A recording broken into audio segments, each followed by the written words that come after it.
प्रिय विद्यार्थियों, स्वागत है हमारे चैनल एक्सपी स्टडी में। तो आज हम क्लास 9th के अंतर्गत आपका जो चैप्टर नंबर 2 है, इसका जो प्रश्नावली 2.4 है, इसको हम सॉल्व करेंगे। और इसका जो पहला प्रश्न और दूसरा प्रश्न और ये दिया गया है, इनको मैं सॉल्व करा चुका हूँ। पहला पार्ट और ये दूसरा पार्ट भी करा चुका हूँ, और मैं आपको ये तीसरा वाला पार्ट कराऊंगा, क्योंकि ये तीसरा वाला रह गया था और मैंने उनमें बताया था कि मैं ये पार्ट भी अगले वीडियो में करवाऊंगा। तो इसी का मैं सेशन लेके आया हूँ, तो जो मैं आपको करवाऊंगा, ठीक है। तो इसमें लिखा है सीधे गुणा किए बिना, यानी आपको इनमें सीधे गुणा नहीं करना है कि जैसे ये लिखा है 95 गुणा 96, तो आप इनका 95 और 96 का गुणा करें, ऐसे नहीं करना है। सर्व समीकरणों का प्रयोग करना है, और सर्व समीकरण इसी बुक में और इसी प्रश्नावली से जस्ट पहले दी गई हैं। मैं आपको दिखा भी देता हूँ कौन सी दी गई हैं।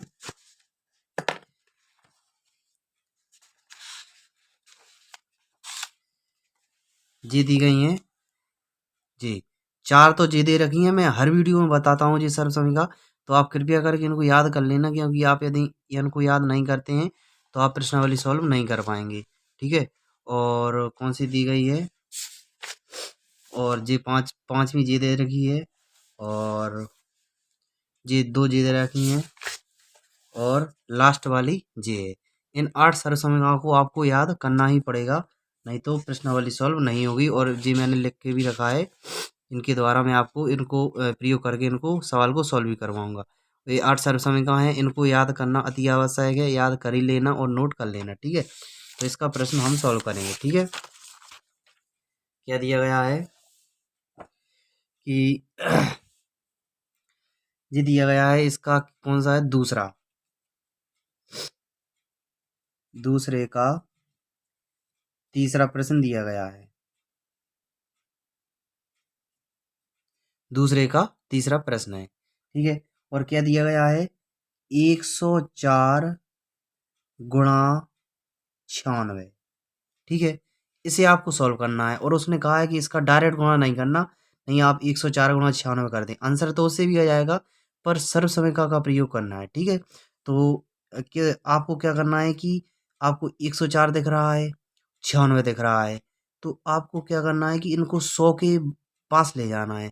जोड़ो या घटाओ, लेकिन 100 के पास में ले जाना है।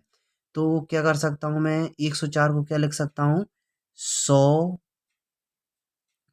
प्लस 4 लिख सकता हूँ, कोष्टक क्लोज, इंटू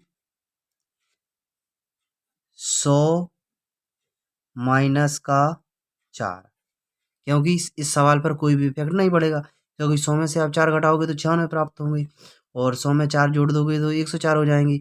यानी आप इसे इस प्रकार लिख सकते हैं। जैसे ही आप इसे इस प्रकार लिखेंगे तो इस सर्व समीकरण दी गई है, तो इनमें से आप प्रयोग करेंगे, कौन सी करेंगे। यहाँ पर देखिए कि यहाँ पर x का मान एक ही दिया है, लेकिन और y का मान जो दिया गया है वो प्लस माइनस में है, तो यहाँ पर कौन सा, जे वाला। ये आपको सर्व समीकरण तीसरी दिख रही है कि एक बार प्लस में दिया गया है और एक बार माइनस में दिया गया है। क्या दिया गया है, एक बार प्लस में एक बार माइनस में। देखो यहाँ पर एक बार प्लस में दिया गया है, एक बार माइनस में दिया गया है, ठीक है। तो आप इस तीसरी सर्व समीकरण का प्रयोग करेंगे, ठीक है। आप देख सकते हैं यहाँ पर x है, यहाँ पर x है, यहाँ पर y है, यहाँ पर y है, सेम है। तो यहाँ पर x एक सा है, y एक सा है, बस चिन्ह बदल चुके हैं, ठीक है। तो इसी सर्व समीकरण का हम प्रयोग करेंगे तीसरी वाली, ठीक है।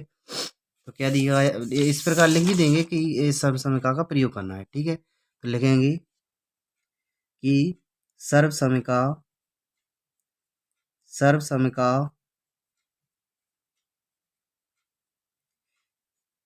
क्या दी गई है कि सर्व समीकरण दी गई है कि x square minus y square बराबर होता है क्या, x plus y into x minus y, ठीक है। का प्रयोग करने पर,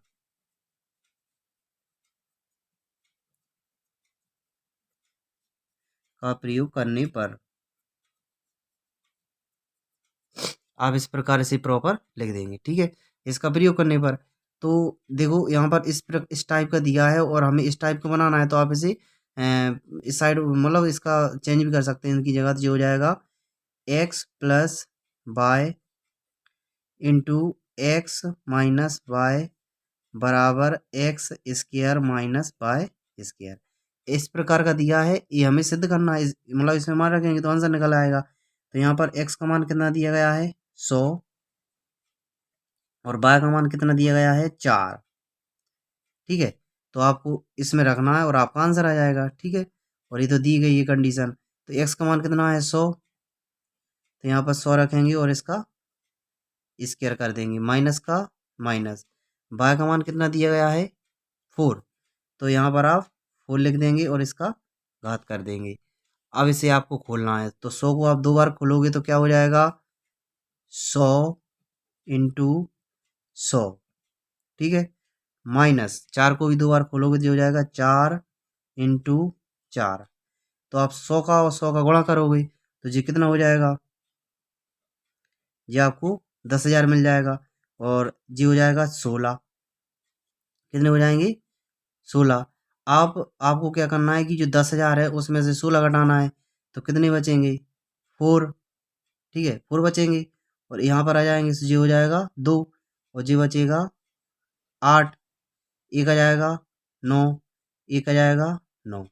तो कितने मिलेंगी 9,984 आपका राइट आंसर हो जाएगा। ठीक है, 9,984 आपका फाइनल आंसर हो जाएगा। इस प्रकार जो आपका प्रश्नावली 2.4 के अंतर्गत जो प्रश्नावली का प्रश्न दूसरा है, इसका तीसरा भाग में कंप्लीट करा चुका हूँ और इसका जो नेक्स्ट क्वेश्चन है, नेक्स्ट पार्ट है, मैं आपको अगली वीडियो में करवाऊंगा। तब तक के लिए थैंक यू।